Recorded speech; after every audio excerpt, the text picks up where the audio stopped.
Vamos a continuar con la presentación del sistema endocrino.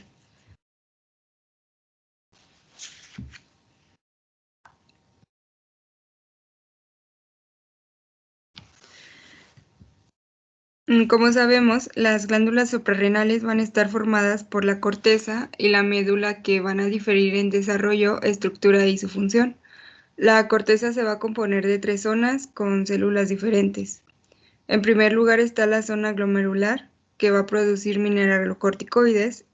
Como más importante está la aldosterona. La zona reticular, productora de esteroides como los estrógenos y andrógenos. Y por último se va a encontrar un área fasciculada, que va a representar el 75% de la corteza, que va a sintetizar los glucocorticoides, destacando el cortisol. La médula suprarrenal se va a componer de células cromafines, que van a sintetizar y secretar catecolaminas, en especial la adrenalina.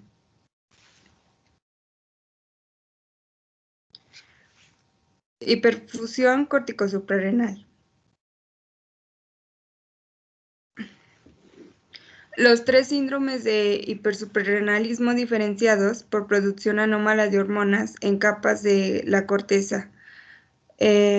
Aquí uno de ellos es el síndrome de Cushing, donde hay una alteración de cortisol, el hiperaldosteronismo y los síndromes androgenitales o virilizantes a causa de los andrógenos.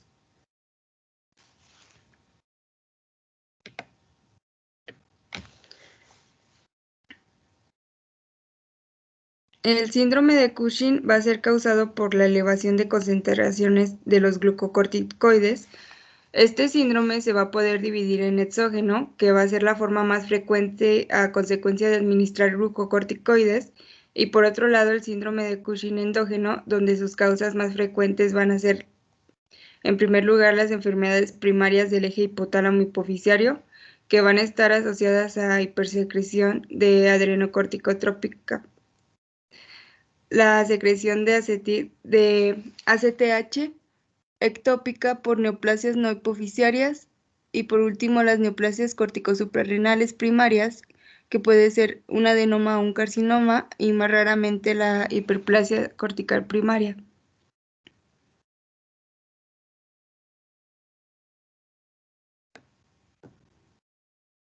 En esta imagen se pueden observar las 3 causas endógenas y la exógena.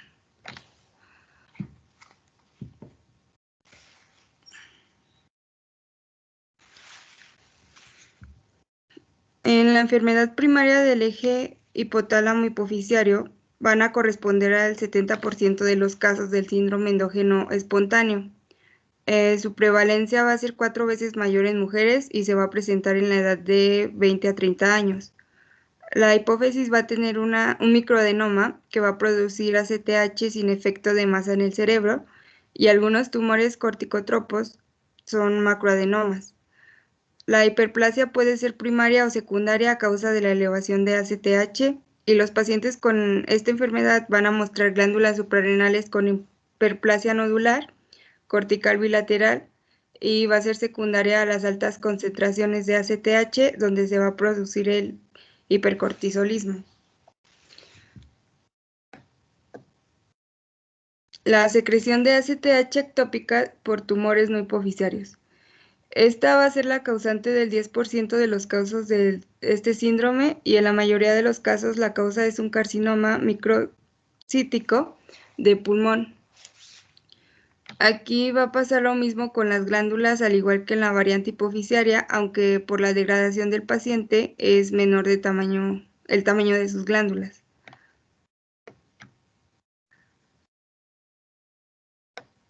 En las neoplasias suprarrenales primarias, el adenoma y los carcinomas suprarrenales, así como también puede ser la hiperplasia cortical, van a corresponder del 15 al 20% de los casos de este síndrome endógeno. La elevación de cortisol con baja ACTH sérica ese es un signo bioquímico característico. Este síndrome es por neoplasia corticosuprarrenal unilateral, puede ser benigna o maligna y se van a presentar dos variantes.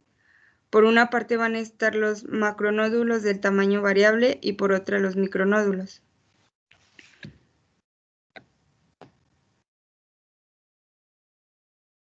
Las lesiones principales van a estar en hipófisis y glándulas suprarrenales. Las alteraciones de la hipófisis van a variar en la función de la causa y el cambio hialino de Crouch es frecuente por los altos glucocorticoides endógenos o también puede ser exógenos. Y aquí el citoplasma basófilo granular de las células ACTH se va a reemplazar por material homogéneo ligeramente basófilo. Y esto va a ser como resultado de la acumulación de filamentos intermedios que queratina en el citoplasma.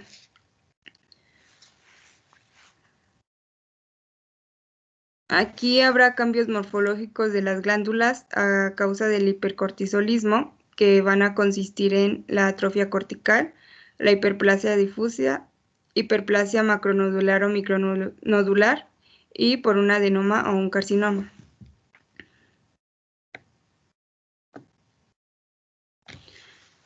Al ser este síndrome una consecuencia de glucocorticoides exógenos, la disminución de ACTH endógena va a ser consecuencia de atrofia cortical bilateral porque no hay una estimulación en la zona fasciculada y reticular. En el hipercortisolismo endógeno, las glándulas suprarrenales son hiperplásicas o con hiperplasia cortical. En los pacientes con síndrome de Cushing dependiente de ACTH va a haber una hiperplasia difusa con células lipídicas de aspecto vacuolar. En la hiperplasia cortical primaria, la corteza va a cambiar a macronódulos o micronódulos con nódulos oscuros de 1 a 3 y va a presentar lipofusina a causa del desgaste.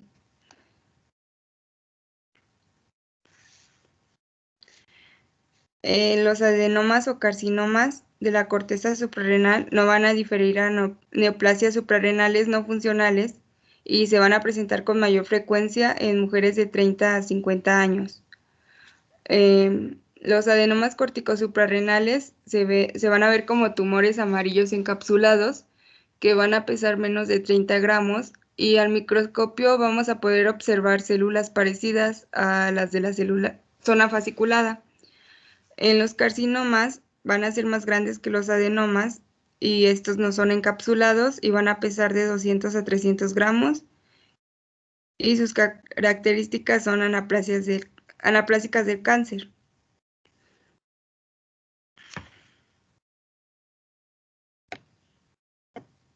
En las características clínicas se van a notar que los signos y los síntomas van a tener una alteración a comparación de la acción de glucocorticoides y se van a desarrollar gradualmente con sutileza en estadios precoces. Como manifestaciones precoces hay un aumento de peso con hipertensión. Los efectos catabólicos en proteínas van a provocar la pérdida de colágeno y reabsorción ósea. A consecuencia de esto, la piel se va a volver más delgada y frágil y se va a agrietar, apareciendo las estrías en el abdomen, como se observa en la imagen. La distribución de grasa se va a evidenciar y en la imagen derecha se observa la obesidad troncal, conocida como cara de luna llena, y también habrá una acumulación de grasa en la parte posterior del cuello y la espalda, a lo que le vamos a conocer como joroba de búfalo.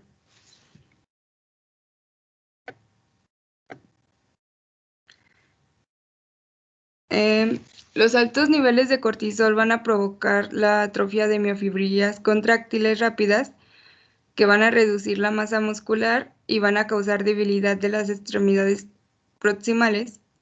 Hay una hiperglucemia, glucosuria y polidipsia que pareciera la diabetes mellitus. Habrá reabsorción ósea que desarrollará osteoporosis, por lo tanto el paciente puede fracturarse con una mayor facilidad. Y por la supresión de la respuesta inmunológica hay mayor riesgo de desarrollar infecciones Y otras de las manifestaciones adicionales son el hirsutismo y anomalías menstruales, así como trastornos mentales como los cambios de ánimo y depresión.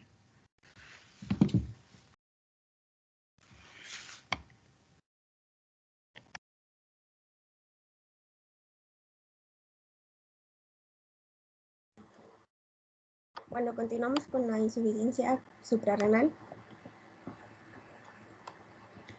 Tenemos que esta insuficiencia córtico-suprarrenal puede deberse a una enfermedad suprarrenal primaria o a una menor estimulación de las suprarrenales con una deficiencia de ACTH, que sería el hiposuprarrenalismo secundario. También puede ser aguda o crónica, que es la enfermedad de Addison.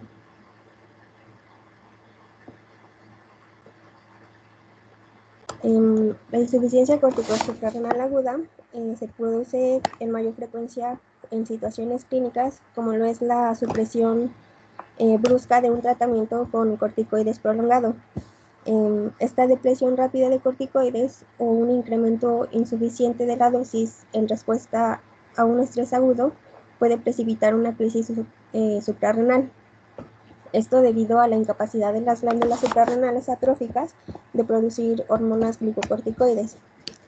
Como número 2 está el estrés en pacientes con insuficiencia suprarrenal crónica subyacente.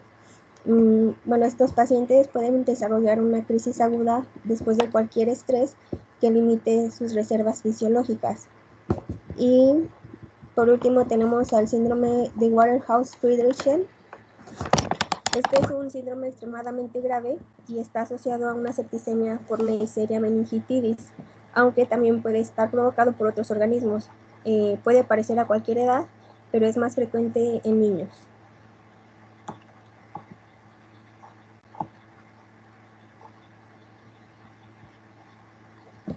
La insuficiencia córtico-suprarrenal crónica o enfermedad de Addison. Esta es una entidad poco frecuente provocada por una destrucción progresiva de la corteza suprarrenal. Más del 90% de los casos se atribuye a suprarrenalitis autoinmunitaria, a tuberculosis, a SIDA o metástasis neoplásicas.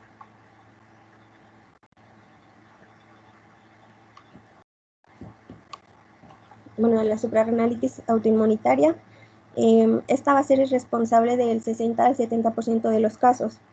En ella existe una destrucción autoinmunitaria de las células productoras de esteroides. Puede asociarse a varios síndromes poliendocrinos autoinmunitarios definidos. El más característico es el APSI, que se debe a mutaciones en el gen regulador autoinmunitario en el cromosoma 21. Se caracteriza por candidiasis mucocutánea y alteraciones cutáneas en el esmalte dentario y en las uñas. Los individuos con APSI desarrollan anticuerpos frente a IL-17 e IL-22, y como estas dos son citocinas clave en la defensa frente a las infecciones por hongos, pues los pacientes afectados desarrollan candidiasis mucocutáneas crónicas.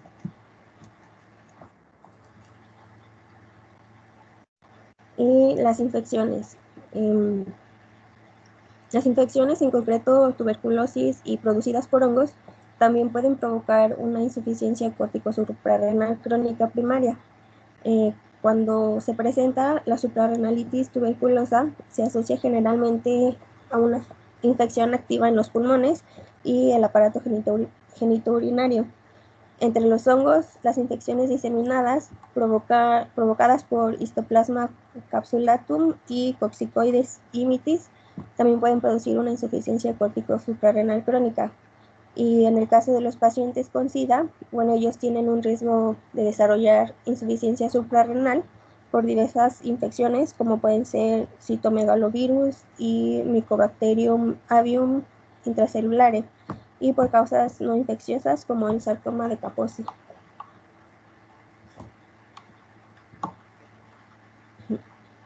Las neoplasias metastásicas, bueno, estas son otra causa potencial de insuficiencia suprarrenal. Las glándulas suprarrenales son una localización muy frecuente de metástasis en pacientes con carcinomas diseminados.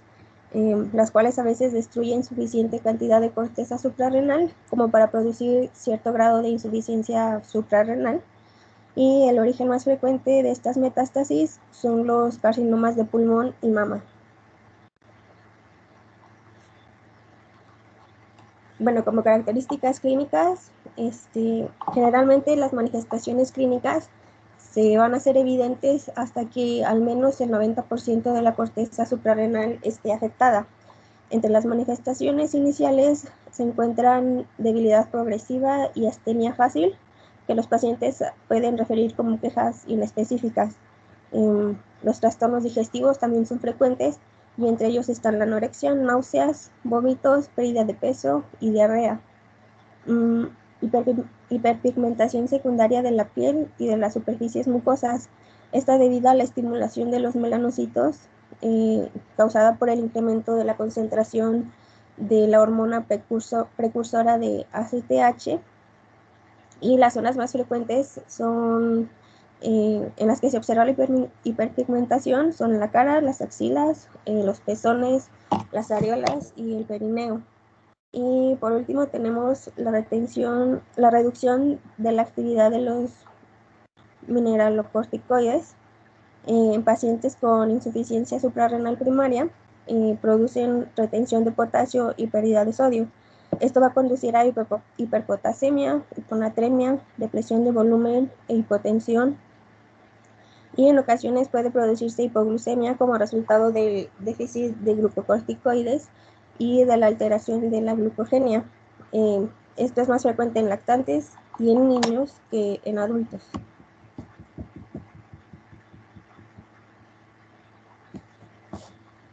Continuamos con las neoplasias corticosuprarrenales.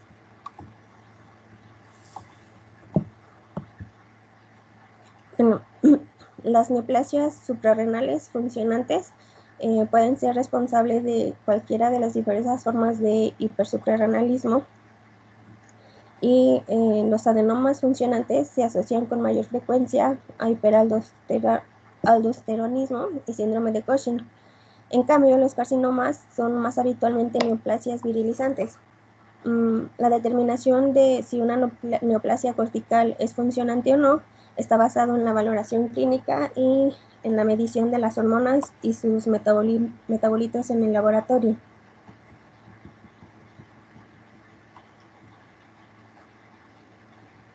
Bueno, una de estas neoplasias son los adenomas corticosuprarrenales. La mayoría de los adenomas no producen hiperfunción y suelen ser hallazgos casuales en el momento de una autopsia o mediante estudios de imagen abdominal por causas no relacionadas. La superficie de corte de los adenomas suele ser de color amarillo o pardo amarillento debido a la presencia de lípidos dentro de las células neoplásicas.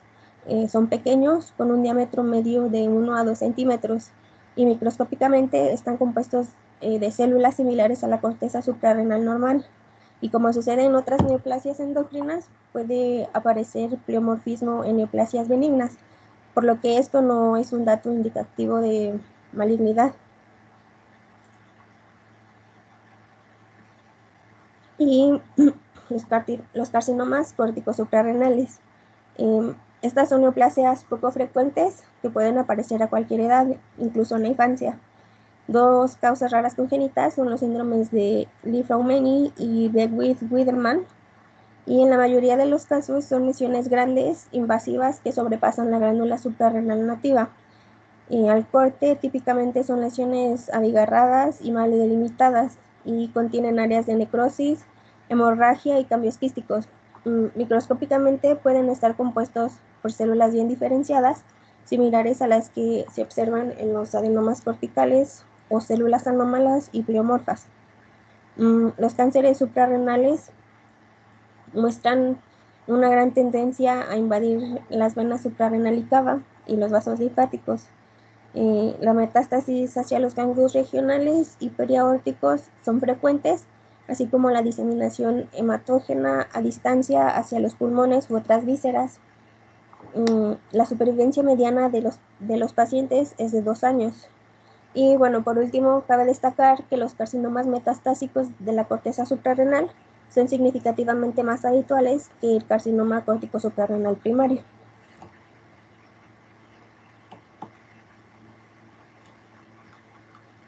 Bueno, ahora yo les voy a hablar acerca de la médula suprarrenal. Primero que nada, hay que saber que la médula suprarrenal, pues difiere, funcional, estructuralmente, de la corteza suprarrenal. Esta se encuentra poblada por células que vienen de la cresta neural, que son las células cromáfines, y por células de soporte que se llaman células sustentaculares. Bueno, las células cromáfines tienen especial importancia ya que estas secretan y sintetizan las catecolaminas como respuesta a señales que vienen de las fibras nerviosas preganglionares en el sistema nervioso simpático. Bueno, entre las enfermedades más importantes de la médula suprarrenal encontramos a las neoplasias. Estas pueden ser tanto de carácter neuronal, en donde incluimos a los neuroblastomas y a los tumores de células maduras ganglionares y a las compuestas de células cromáfines, que son los feocromocitomas. Siguiente, por favor. Bueno, en este caso nos vamos a enfocar un poquito más en los feocromocitomas. Y primero que nada hay que saber que los feocromocitomas son neoplasias que se encuentran compuestas por células cromáfines. Y estos tumores se caracterizan por la síntesis y liberación de catecolaminas. Y en algunas ocasiones, estas también liberan hormonas de carácter no peptídico.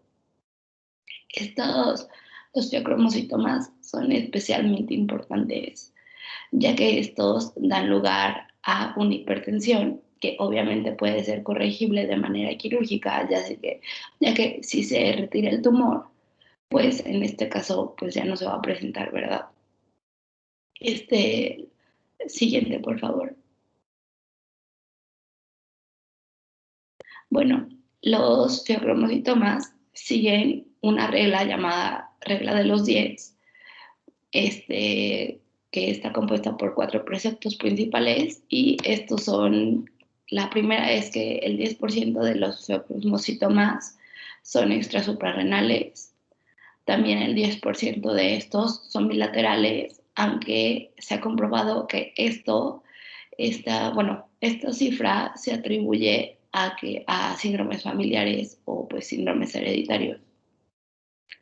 También el 10% de los feocromocitomas son malignos, pero es importante saber que sean malignos o no, ya la hipertensión puede dar consecuencias graves. Por esta razón es importante tratarlos.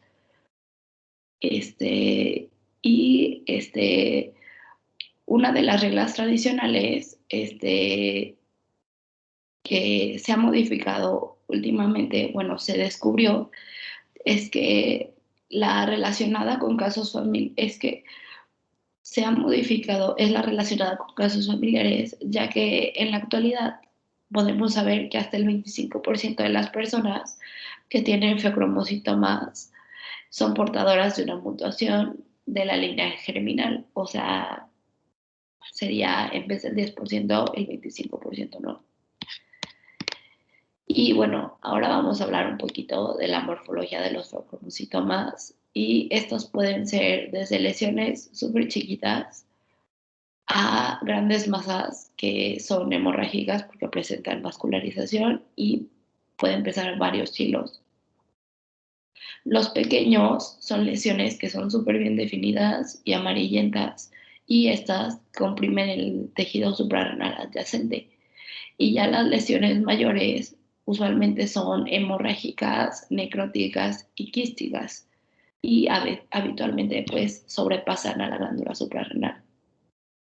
En cuanto a la microscopía de los mismos, estos se caracterizan ya que están compuestos obviamente por células cromáfines, que son poligonales y fusiformes, y por sus células de soporte, que se encuentran compartimentadas en pequeños nidos de una manera característica y se conocen como cell walling.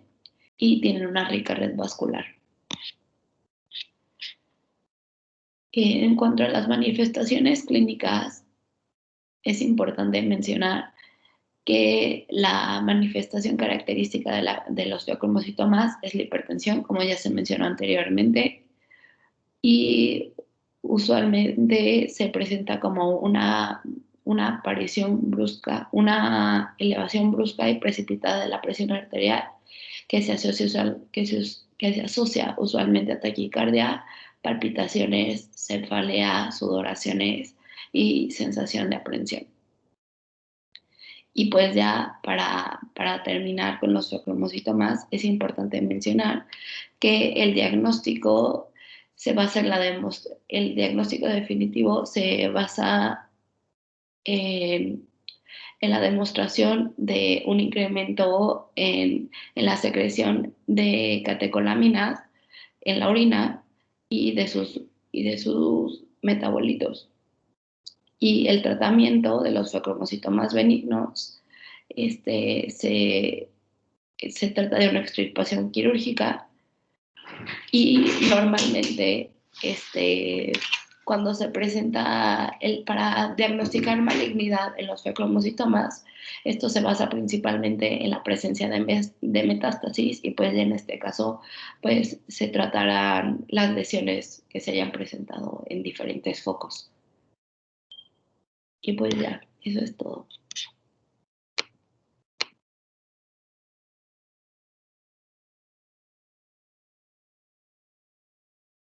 Muy bien.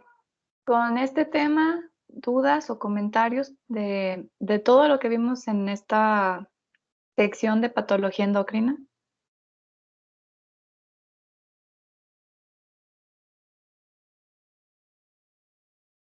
Bueno, antes de continuar nada más, ¿me pueden decir por favor si ya se pusieron de acuerdo para la fecha que les pedí para el tercer examen parcial? Bueno, y antes de que me digan nada más, vamos a incluir en este examen la patología pulmonar, riñón, mama y ovario. Son esas cuatro los temas que van a incluir para este examen.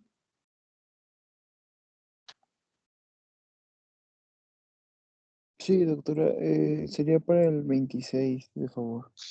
26. Es viernes, ¿verdad? Sí, creo que sí. Igual a las 9 de la mañana.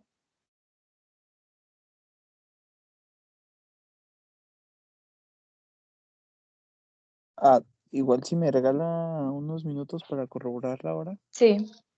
Gracias.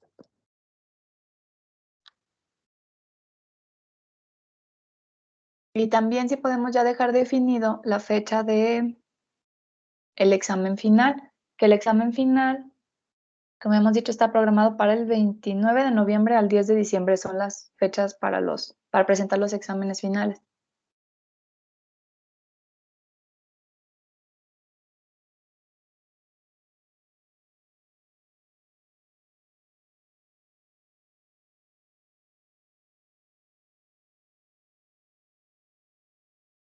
Sí, a las 9 está bien el del 26. Muy Y bien. ahorita, igual, maestra, no sé si le pudiéramos dar la fecha del examen final al terminar. Sí, claro que sí. Nada, Bien. gracias. Nada más déjenme que vaya cargando la presentación para continuar. El día de hoy vamos a hablar de patología de ovario. Como ahorita se van a dar ustedes cuenta, pues esto va muy relacionado con la patología del testículo que ya nos habían comentado. Nada más que sí quiero así como enfatizar en ciertos puntos para que quede muy claro cómo se dividen estas neoplasias que se originan aquí, que como les digo, son similares para las que se presentan en el ovario como para las que se presentan en el testículo. Recuerden que su origen embriológico es muy similar y por lo tanto las neoplasias también se van a dividir de la misma manera. Ok, nada más permítanme un segundo porque está cargando y ahorita comenzamos.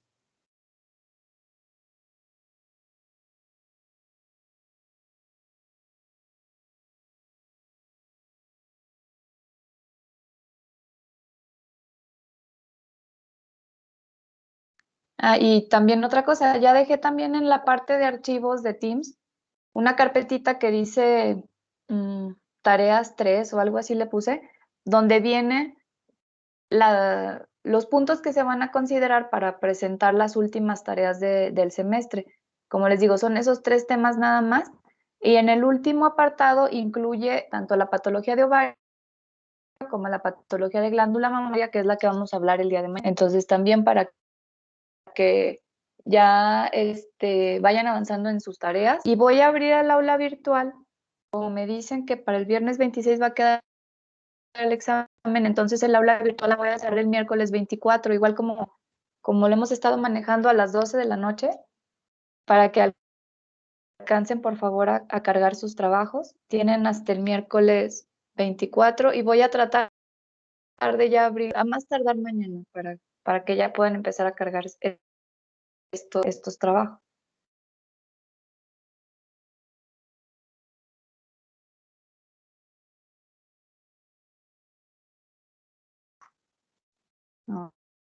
Okay.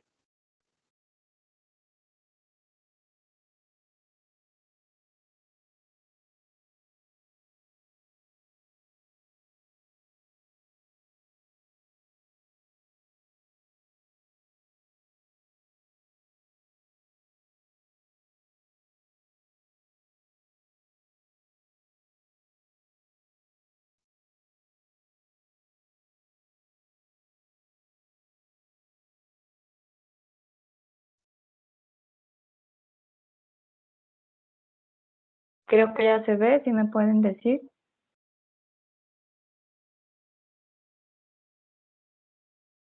Sí, ya se ve. Sí, doctora. Bien, gracias. Entonces, bueno, las primeras diapositivas me las voy a saltar porque son las generalidades, los ovarios, cómo son macroscópicamente, cuál es su anatomía, la epidemiología del cáncer de ovario, que aquí pues principalmente se presenta en los países más desarrollados.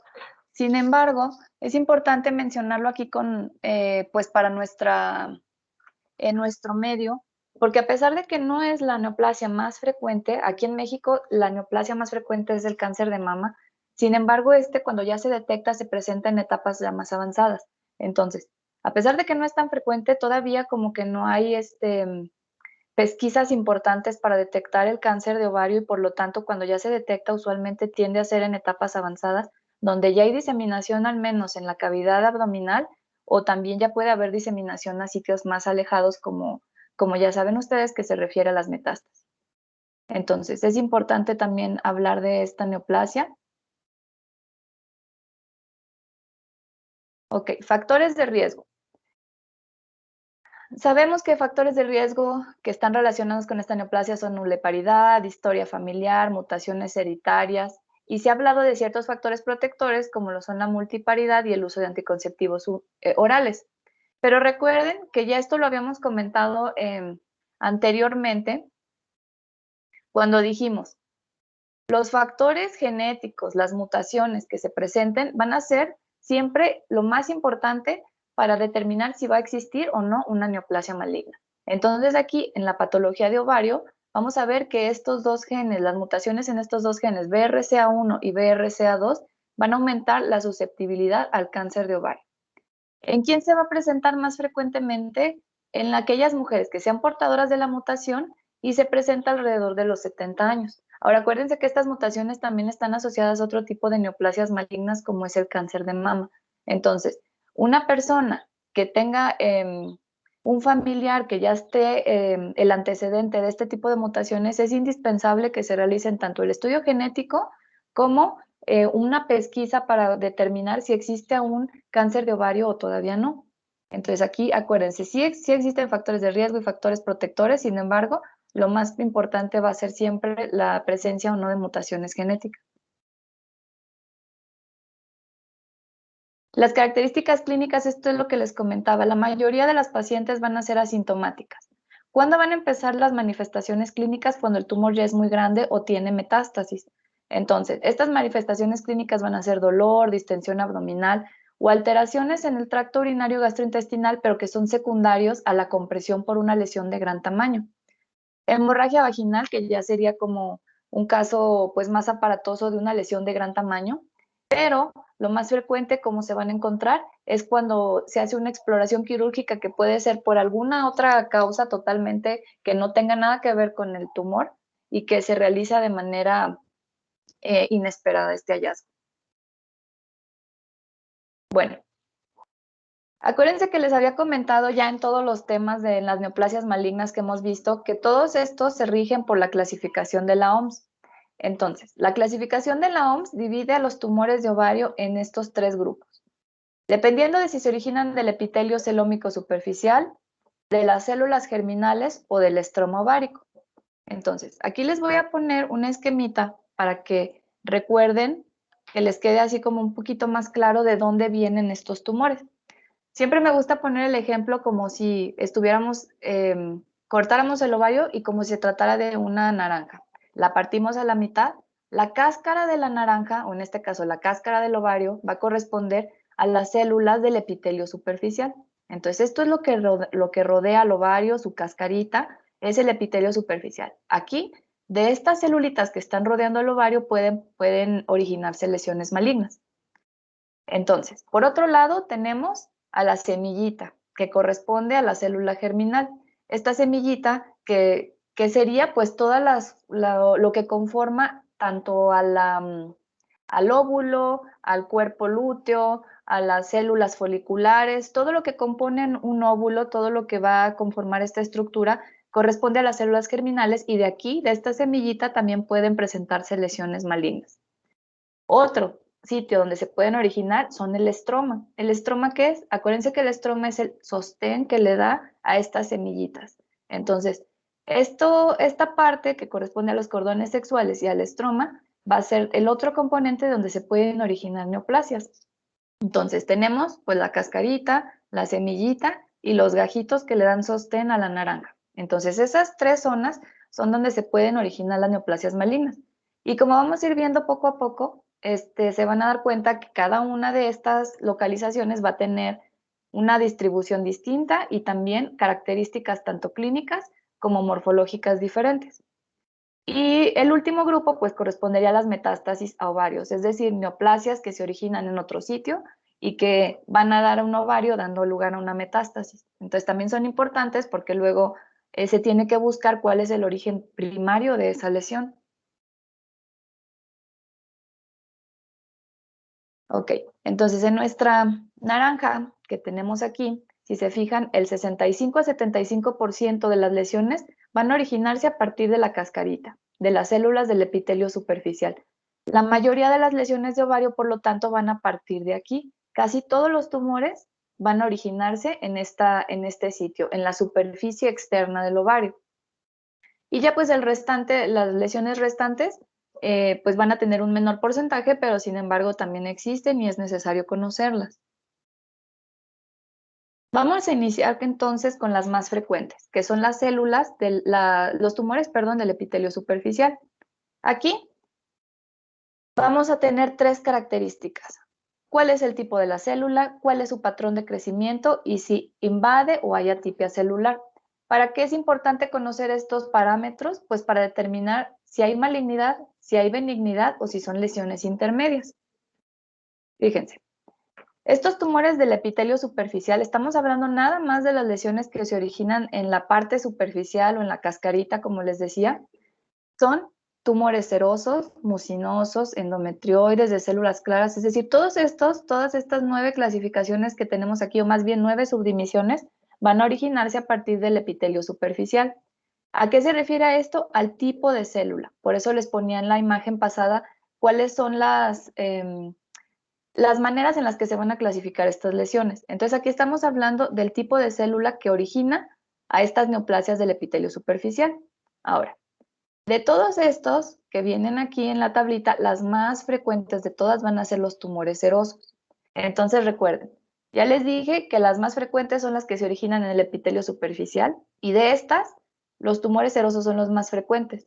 Por lo tanto, las lesiones que se originan a partir de estas células van a ser las más comunes que se originan en las neoplasias malignas y benignas del ovario.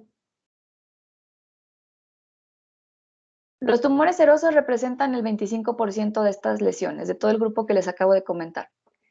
Y de estas, la más frecuente va a ser la neoplasia benigna. La neoplasia benigna, estamos hablando aquí de un cistadenoma seroso. ¿Quién me puede recordar, cuando hablamos del tema de neoplasias, a qué hace referencia esto, de cistadenoma seroso? ¿Qué quiere decir? ¿Es benigna? ¿Es maligna? ¿De dónde se origina? ¿Quién se acuerda?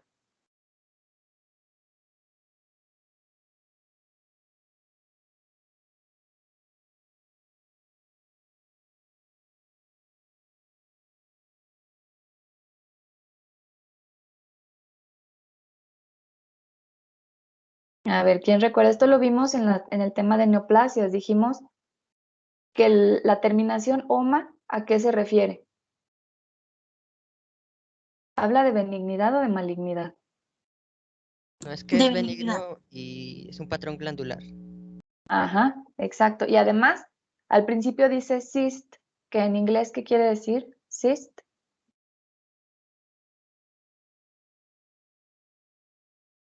¿Que se enquista? que es un quiste. Entonces, estamos hablando aquí de una lesión quística que tiende a formar un patrón glandular y que además es benigna. Y luego, acá la otra parte que dice acá seroso, pues es lo que les comentaba hace un momento. Es el tipo de célula que está conformando esta lesión. Entonces aquí ya tenemos con el puro nombre, estamos viendo que es una lesión benigna, que es quística y que además tiene un componente seroso. Estos tumores serosos del ovario de los que les estoy hablando ahorita, nada más estamos hablando del componente seroso, se van a dividir también en tres, dependiendo de si tienen atipia o si invaden la membrana basal. Recuerden que la membrana basal es la capita que le da sostén a todas las células del epitelio. Si se rompe esta membrana, ya estamos hablando de invasión. Cuando no se rompe la membrana, quiere decir que la lesión se encuentra in situ. Entonces, cuando no se ha roto esta membranita, vamos a hablar de lesiones benignas, que si se fijan aquí van a ser las más frecuentes, el 60%, que es el ejemplo que les acabo de poner. Es un cistadenoma seroso de ovario, es una lesión benigna, que es la más frecuente de las lesiones que se van a encontrar en todo el ovario. Las malignas, ya estamos hablando de que ya se rompió la membrana basal, que están invadiendo el estroma y que ya las células son atípicas, son células displásicas, son células verdaderamente malignas. Pero sin embargo, entre estos dos grupos vamos a tener las lesiones borderline. ¿A qué se refiere estas? Que son lesiones intermedias entre la benignidad y la malignidad. Estas lesiones tienen pues sus ventajas y sus desventajas. ¿Por qué?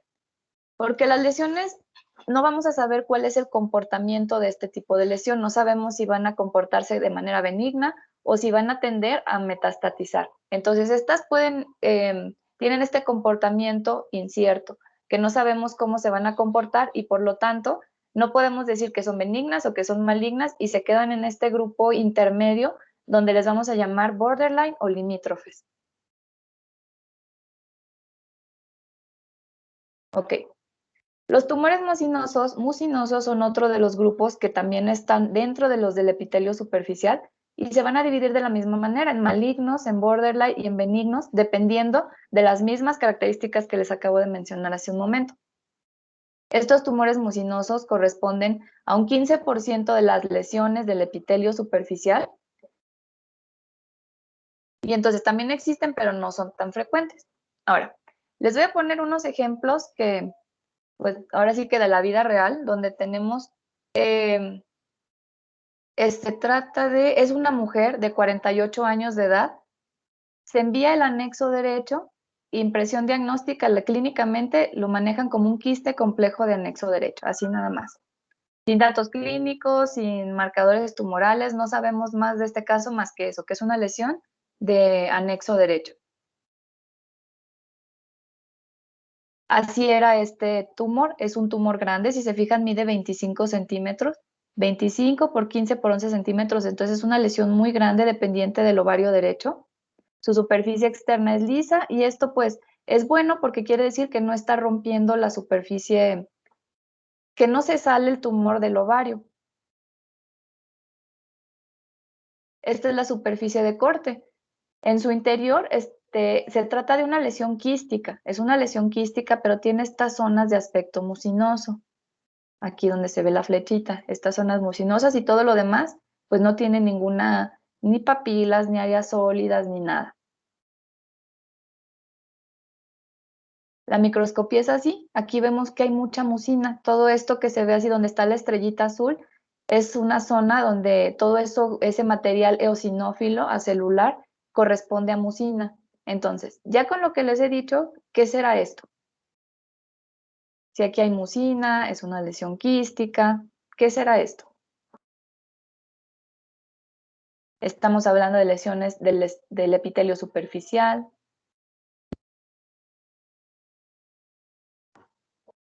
¿Qué será esto? ¿Un cistoadenoma mucinoso?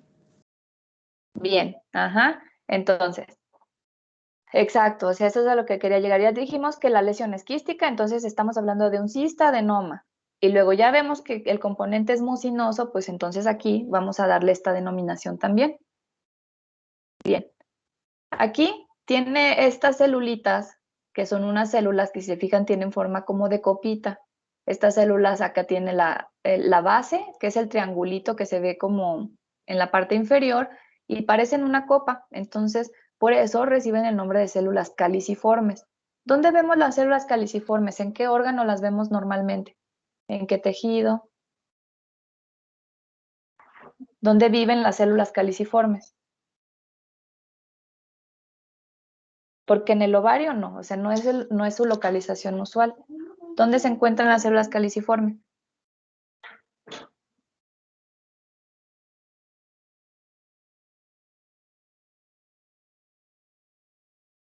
También de estas células ya las hemos comentado. ¿Epitelio respiratorio? Ajá. Se pueden encontrar, sí, en el epitelio respiratorio y también en el tracto gastrointestinal, específicamente en colon. Entonces, estas células caliciformes, pues en teoría no deberían de estar aquí. Pero estas células, cuando las encontramos, podemos hablar entonces de una lesión mucinosa del ovario. Acuérdense que aquí ya estamos hablando de lesiones patológicas, estas no deberían de estar aquí. Esa celulita que señalé con la flecha es lo que les decía, la que parece una copa o un cáliz. Pero aquí, en esta partecita donde está la flechita, me voy a regresar a una nada más. Si se fijan aquí las células todavía se encuentran todas en la capa basal, todas están así como que ordenaditas. Aquí vamos a hablar de un término que se llama displasia. ¿Qué es la displasia? ¿Quién me puede decir? También de esto ya lo hemos hablado. ¿Qué es la displasia?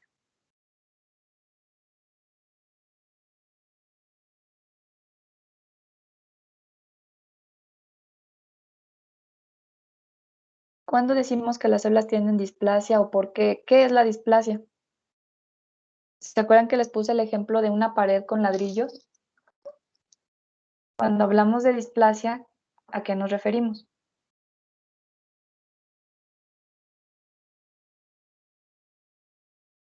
Es la proliferación desorganizada. Desorganizada, exacto. Entonces, como lo vemos en este ejemplo, si se fijan ya hay células que no están nada más a la basal, como se puede ver en la parte inferior, sino que ya hay unas más arriba, unas más abajo, unas como que acostadas. Entonces, aquí ya estamos hablando de displasia. Sin embargo, no rompe la membrana basal, no hay invasión. Entonces, ¿qué dijimos? Si no rompe la membrana basal y no hay invasión, ¿es benigna, es limítrofe o es maligna entonces?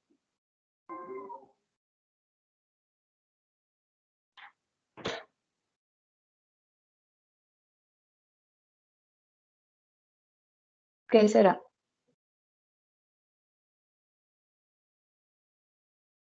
No invade, las células tienen algo de atipia, pero tampoco tanta. Benigna. Ok, bien. Entonces, esta lesión es un tumor borderline o limítrofe, por esas características que les dije. O sea, si hay displasia, pero no rompe la membrana basal, entonces tiene esas células caliciformes. Entonces, es una lesión que aparenta benignidad, sin embargo, ya con esas características que les mencioné, pues vamos a hablar de lesiones limítrofes. Entonces, esta es una lesión limítrofe. Si no tuviera esas papilitas que les enseñé al principio, pues sí sería una lesión totalmente benigna y mucinosa.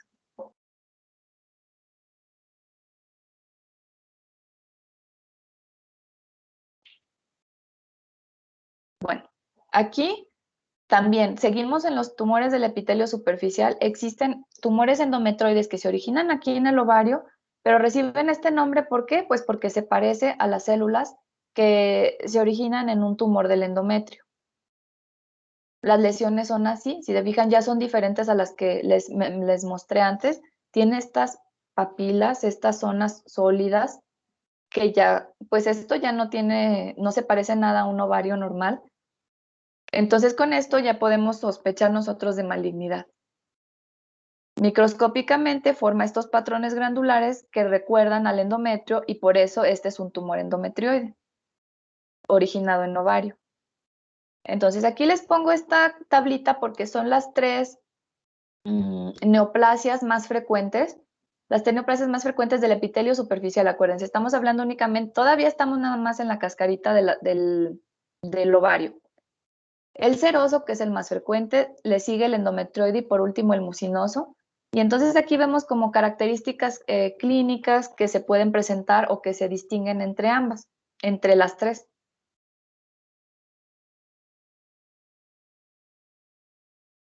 Bueno, estas son otras lesiones, no vamos a entrar a detalle en estas, pero también, o sea, sí que recuerden que esas son las tres más frecuentes y que de esas, las lesiones de origen seroso van a ser las más comunes de todas del epitelio superficial. Existen también tumores de células claras. ¿Por qué? Pues porque tienen su contenido en glucógeno, ricas en glucógeno y tienen un citoplasma claro, así como lo dice su nombre. Tumores de células transicionales que si se fijan son muy poco frecuentes, pero se llaman así porque recuerdan al epitelio transicional de la vejiga.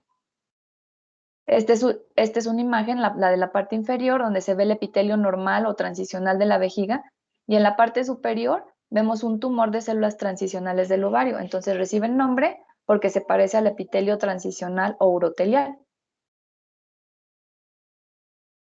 Los tumores de Brenner son otro tipo de lesión que se puede originar en el ovario y estos también se pueden dividir en benigno, borderline o maligno, así como las lesiones que hablamos anteriormente. Ok, entonces hasta aquí, de todas esas lesiones que hablamos, estaba específicamente hablando de las lesiones del epitelio superficial. Ahora vamos a pasar a las lesiones de la célula germinal. Las lesiones que se originan en la semillita, como les decía al principio. Aquí, a pesar de que no son las más frecuentes, sí son las lesiones que se van a presentar más comúnmente en niñas. Los tumores de células germinales se presentan en un 60-70% de las lesiones en ovario que se presentan en las niñas. Y ya en las mujeres adultas corresponden a una proporción menor, como lo vemos aquí, aproximadamente un 20%. Entonces, si hablamos de una lesión maligna o bueno, más bien una lesión en ovario que esté en una niña, lo más frecuente o lo más común que debemos de pensar es que se trate de una lesión de células germinales. Vamos a ver cómo son estas. Aquí también es lo mismo que les decía, se va a clasificar de acuerdo a la clasificación de la OMS, y tenemos tumores de células germinales primitivos, y vamos a hablar también de las lesiones que son los teratomas. De estos tumores de células germinales es todo este grupo. Estos ya los habían mencionado cuando hablaron de la patología del testículo. Existen los disgerminomas, el tumor de saco de Yolk, que también lo mencionaron muy bien carcinomas embrionarios, los coriocarcinomas que no tienen relación con la gestación y los tumores mixtos. Estos tumores mixtos van a ser los que se encuentran cuando vamos a ver mezclados algunos de estos, por ejemplo, un disgerminoma con un carcinoma embrionario o un coriocarcinoma con un tumor de saco de Yolk o así. Quiere decir tumores mixtos que tienen dos o más componentes de células germinales. Aquí también les voy a mostrar un caso que está relacionado con este grupo de tumores. Aquí, si se fijan, estamos hablando de una niña de 6 años. Entonces aquí ya pues la sospecha va más bien a que se trata de una lesión germinal más que de otro tipo. Tiene un tumor de 15 por 15 centímetros en ovario derecho, con adherencia a peritoneo parietal y con una cápsula sangrante. El diagnóstico clínico nada más le ponen tumor de ovario. Entonces, si se fijan aquí ustedes, pues tumor de ovario, como ya vimos, quiere decir muchas cosas. Puede ser ¿cómo decirlo? Pues puede tener muchas características histológicas distintas. No es nada más que exista de un tipo, sino que hay muchas variedades histológicas. Este era el tumor, esta es la superficie externa, y si se fijan, esta es la parte que se encuentra rota. Entonces, bueno, esto ya nos habla de un peor pronóstico porque no está delimitado únicamente al ovario y no sabemos dónde más pueden andar estas celulitas. Entonces, medía 9.5 por 8.5 centímetros y al corte se ve así. Es una lesión sólida. Aquí ya no estamos hablando de lesiones quísticas, esta es una lesión totalmente sólida que tiene un área hemorrágica a la periferia y esas zonas centrales que se ven como necróticas. Aquí estamos viendo ya que es una neoplasia totalmente sólida. Y ahorita aquí vamos a ver las características histológicas, que son unas células atípicas. Aquí al centro se ve una mitosis atípica. Estas las mitosis que nos hablan que pues hay mucha proliferación celular, que estas células se encuentran en división constante. Entonces, cuando vemos nosotros también muchas mitosis, tenemos que tener en cuenta que es una célula, es una neoplasia que se encuentra dividiéndose constantemente. Y luego tiene esto, que ya nos habían dicho que era en la clase de testículo. Creo que, Javier, tú hablaste de esto. ¿Qué es?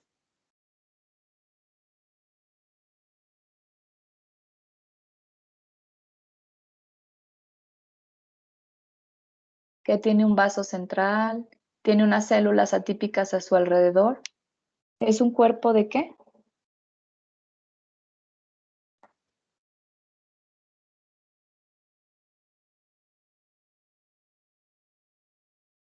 ¿Alguien que se acuerde?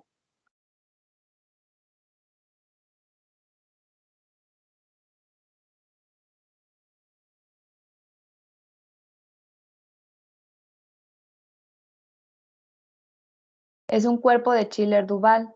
Este cuerpo de Schiller-Duval se encuentra en una neoplasia, en un tumor germinal.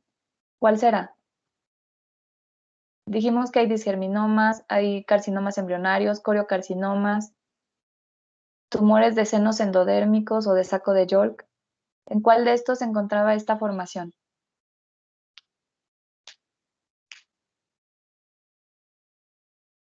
¿De senos endodérmicos? Ajá, gracias.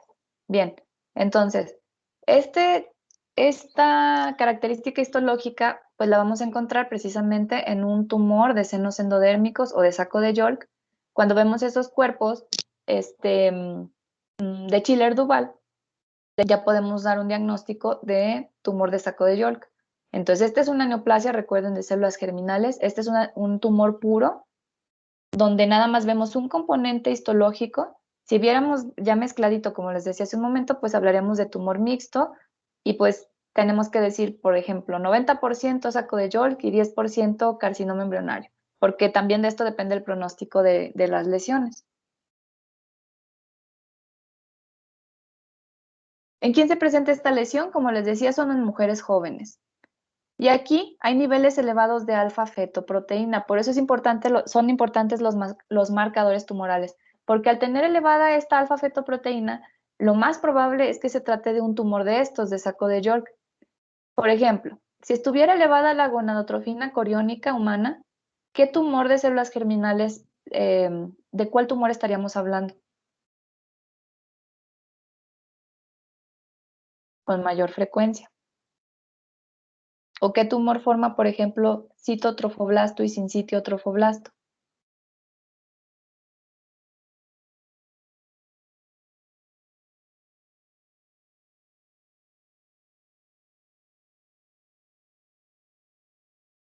Estoy preguntando esto así porque esto ya lo vimos en la clase en la clase anterior, donde vimos la patología del testículo. Todo esto lo hablaron sus compañeros.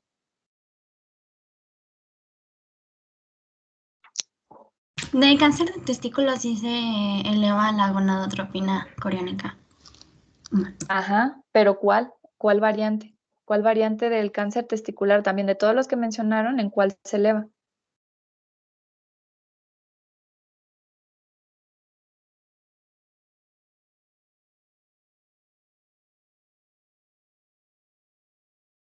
De eso sí no recuerdo, maestra.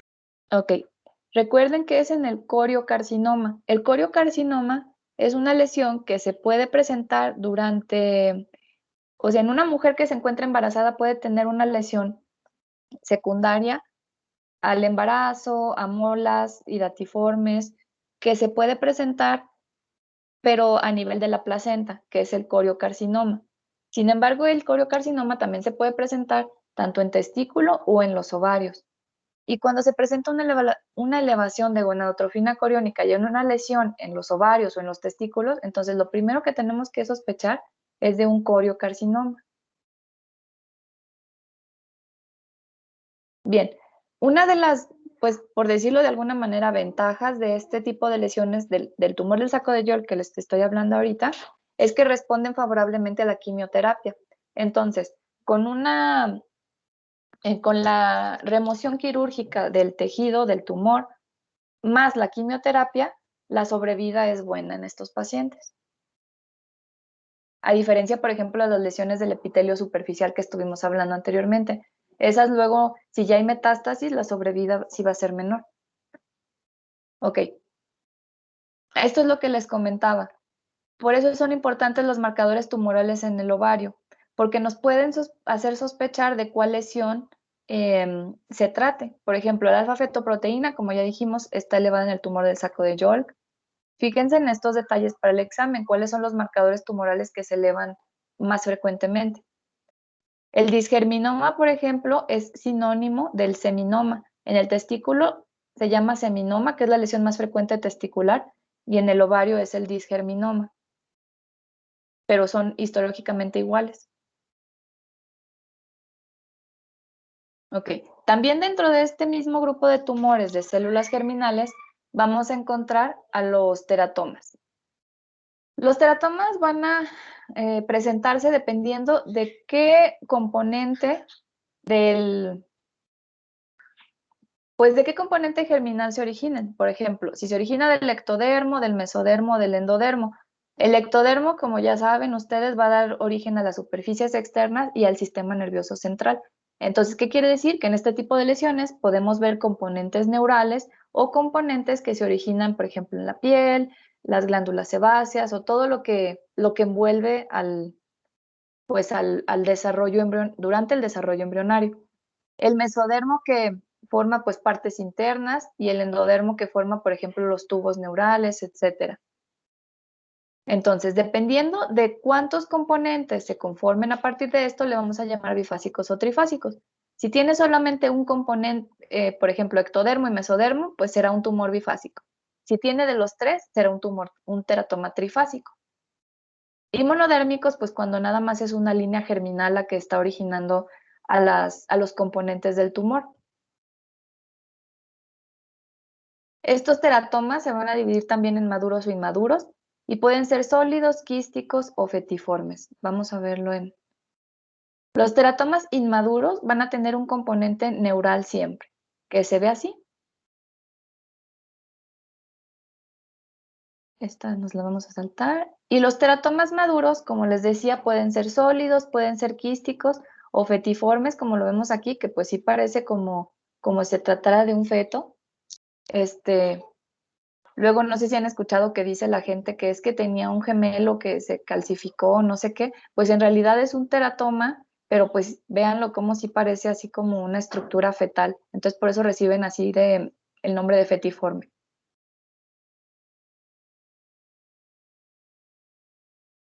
Entonces ahora les voy a mostrar un caso de estos, que es una niña de 12 años con cuadro de dolor abdominal de repetición no sugerente de apendicitis, ahí está mal, de apendicitis o IBU, se refiere con psoas, McBurney dudoso, laboratorios sin leucocitosis por ultrasonido, con reporte de quiste de ovario complejo y un TAC sin contraste abdominopélvica con tumor ovárico derecho de diferentes densidades.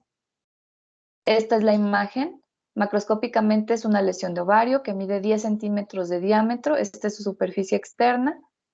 Y al corte tiene esta zona quística y estas zonas que son muy hemorrágicas. Una de las características del teratoma, como les decía, es que puede dar básicamente cualquier componente que se pueda presentar en un ser humano, el teratoma lo puede dar. Puede formar piel, puede formar anexos cutáneos, que me refiero a glándulas salivales, puede formar epitelio respiratorio, epitelio gastrointestinal. El teratoma puede formar cualquier tejido que ustedes gusten y manden. Entonces, en este caso, estamos viendo un revestimiento epitelial con formación de queratina, que es esta porción que se ve aquí con la flechita amarilla. Esta se parece a la piel, incluso está formando queratina, que es la zona que vemos con la estrellita. Forma glándulas sebáceas, como lo haría la piel normal. También donde se ve la flecha negra, esas son glándulas sebáceas. Entonces, este es un teratoma quístico maduro. Estaba muy hemorrágico. Y si hablamos de que nada más tiene un componente, entonces, ¿cómo será? Un componente del germinal. ¿Qué será? ¿Un teratoma qué? ¿Bifásico, trifásico o cómo es?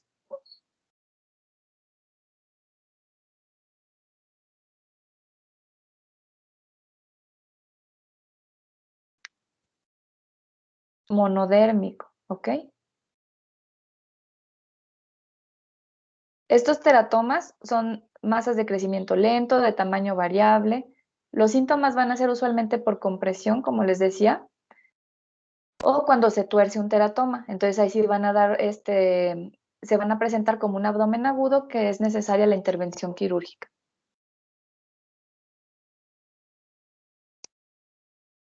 Les pongo aquí también los disgerminomas porque son los que les decía que son igualitos a los seminomas que se presentan en el testículo. Y corresponden únicamente al 2% de los tumores ováricos. Es lo que les decía, son iguales a los testiculares, se puede elevar la gonadotrofina coriónica humana porque a veces hay células de sincitio trofoblasto.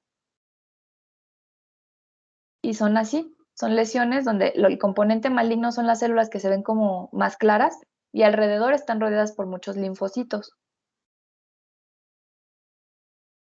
Ok. Y ya casi para terminar vamos a hablar de los cordones los cordones sexuales y del estroma ovárico. Estas se dividen así dependiendo si se originan en el estroma o en la granulosa, en las células de Sertoli o en tumores mixtos. Estos también van a ser más frecuentes en el testículo, pero pues también existen. Y aquí les voy a poner un ejemplo de uno de estos tumores que se originan a partir del estroma ovárico, que es una mujer de 54 años con diagnóstico de hiperplasia endometrial y además tenía un quiste anexial izquierdo, o sea, tenía una masa en el ovario izquierdo, un tumor en el ovario izquierdo, que se veía así. Esta es a la superficie de corte, acá arriba se ve la trompa uterina y este es el ovario, que es una porción así que se ve sólida, con estas papilitas de color amarillo, estas zonas como fibrositas de color blanco. La imagen histológica es esta. Son estas células que tienen una hendidura central que si se fijan así como, pues igual y con mucha imaginación, parecen como granos de café. Se ven así. Estas celulitas que les digo, que tienen esas hendiduras. Estas hendiduras que se ve con la flechita roja que parece un grano de café. Y este tumor es un tumor de células de la granulosa que se origina, como les decía, es uno de los que entran en el grupo de células del estroma ovárico. Estos tumores tienen la característica de que tienen un comportamiento potencialmente agresivo. Lo malo de estas lesiones es que a veces incluso hasta se quita por completo la lesión, pero pasan 20 a 30 años después de que se dio el diagnóstico inicial y pueden dar metástasis o pueden recidivar. Entonces estas lesiones pues sí son de cuidado y deben de estarse monitorizando frecuentemente. Otras lesiones que existen aquí, pues como otro tipo de lesiones estromales pueden ser los fibromas, como se ven aquí, un fibromatecoma. Existen tumores de células de Sertoli Leydig. Esto no me detengo tanto porque lo hablaron sus compañeros cuando vimos la clase de testículo. Que se ven así, recuerdan estos túbulos como testiculares en los conductos o del epidídimo y por eso se presentan más frecuentemente en el testículo. Entonces ya nada más antes de concluir con esto, les pongo aquí la clasificación de TNM porque prácticamente todas las lesiones tumorales también van a estar. Para darle una etapa clínica vamos a utilizar esta clasificación dependiendo de cómo se encuentra el tumor en ese momento, del tamaño tumoral. Cada una de las clasificaciones va a ser distinta para el órgano del que se trate. Pero también pues es importante determinar si existen o no ganglios y si existe o no metástasis. Entonces, con todos estos componentes vamos a dar nosotros una etapa clínica, dependiendo del tamaño tumoral, si existen o no ganglios linfáticos positivos para neoplasia y si existen o no metástasis a distancia. Y ya nada más para terminar, vemos aquí que también los tumores se pueden originar o pueden ser una lesión que sea metastásica al ovario. ¿Y cuándo vamos a sospechar de metástasis? Cuando son lesiones bilaterales, cuando hay invasión vascular, cuando son múltiples tumores y que usualmente son más pequeñitos. ¿Y de dónde vienen estas lesiones? Las más frecuentemente vienen del tracto gastrointestinal. Entonces, cuando vienen específicamente de ovario, es decir, de estómago, perdón, que tenemos una lesión maligna en el estómago y que metastatiza al ovario, esta lesión se va a llamar tumor de Krukenberg. Esto luego también se los preguntan en el ENARM. Este tumor de Krukenberg, que quiere decir que es una neoplasia que está en el ovario, pero que su lesión primaria viene del estómago. ¿Qué otros sitios pueden metastatizar al ovario? La glándula mamaria, el endometrio, el páncreas, pero como les digo, el grupo con mayor frecuencia va a ser lo que viene del tracto gastrointestinal. Ok, creo que esta es la última diapositiva. Sí.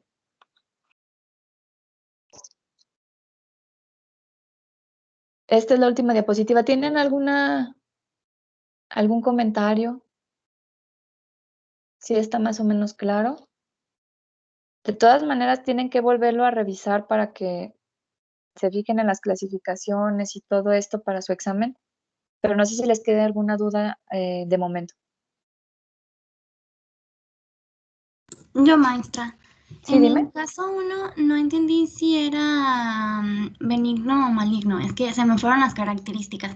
Nada más vi que había displasia y lo demás se me fue, entonces ya no entendí si era benigno o maligno. Y si ves una y me puedes explicar por qué. El caso 1 era un tumor borderline, o limítrofe, que dijimos que es de potencial maligno incierto. ¿Qué quiere decir? Que las características histológicas más bien son benignas, o sea, no vemos tanta atipia celular, no vemos las características comunes cuando hablamos de una neoplasia maligna. Sin embargo, el problema con estas lesiones es que no sabemos cómo se va a comportar. O sea, a pesar de que más bien sus características histológicas son benignas, luego este tipo de lesiones puede dar metástasis o puede invadir tejidos adyacentes.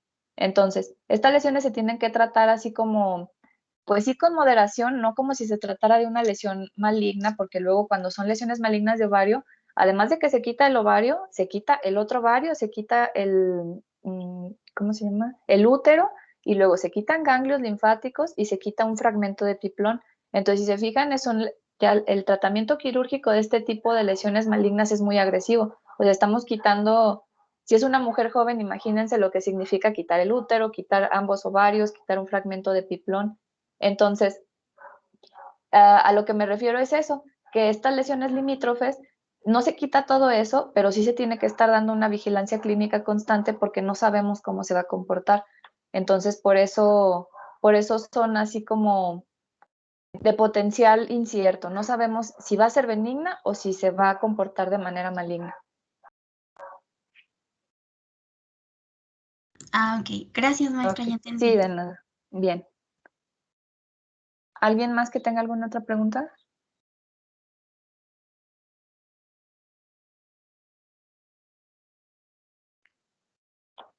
Bueno, si salen dudas, ahí me las hacen saber. Y mañana vamos a continuar con el tema de glándula mamaria. Por ahí, no sé, Guillermo, no sé si estás ahí que vas a ayudarme con una parte. Hola, buenos días, maestra. Sí, Hola. Ah, ok. Entonces, para mañana vamos a hablar de patología mamaria y del carcinoma ductal, que es el más frecuente. Mañana vamos a hablar de esto. Y bueno, entonces por el día de hoy concluimos y mañana continuamos con esto que les comento. ¿De acuerdo? Doctora, nada más para Sí, comentarle, igual si el examen final lo podemos dejar para el 2 a las 9. sí. ¿Qué día es? Déjeme ver. Sí. Es jueves. El 2 es jueves. Jueves, ok, de acuerdo. Jueves 2 a las 9. Bien. Listo, entonces ya queda programado. Recuerden que este examen final, pues, es de lo que vimos, o sea, nada más de los exámenes de los temas que vimos para los exámenes, eso es lo que va a venir en el examen final. Y pues básicamente es lo mismo, entonces para que revisen eso. Y estas son 60 preguntas para el examen final y para el tercer parcial van a ser 30 preguntas nada más de los temas que les dije ahorita, que son pulmón, riñón, mama y ovario. Ya quedó para el viernes 26 a las 9 de la mañana y el miércoles, perdón, el miércoles 24 se cierra el aula virtual para subir las tareas.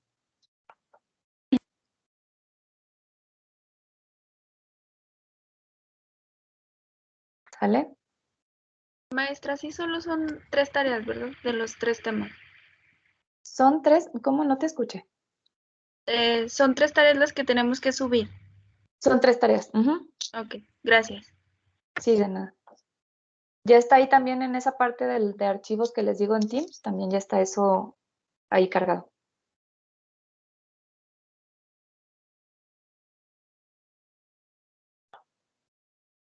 Bien, entonces ya si no hay más preguntas, concluimos por el día de hoy y seguimos mañana con la patología de la glándula mamaria, ¿ok?